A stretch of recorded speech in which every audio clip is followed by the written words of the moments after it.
Attorney G, paano ko makikilala ng lubusan ang partner ko?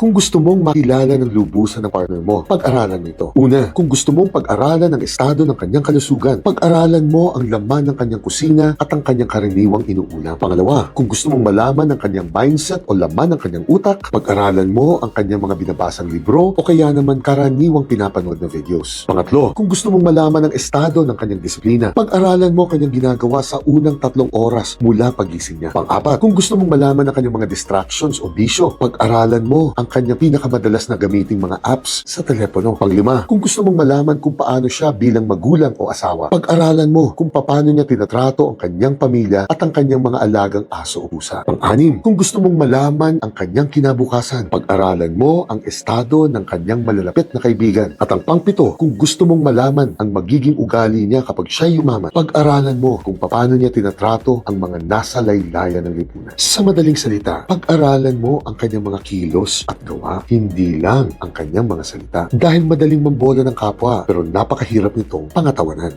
Jeanette!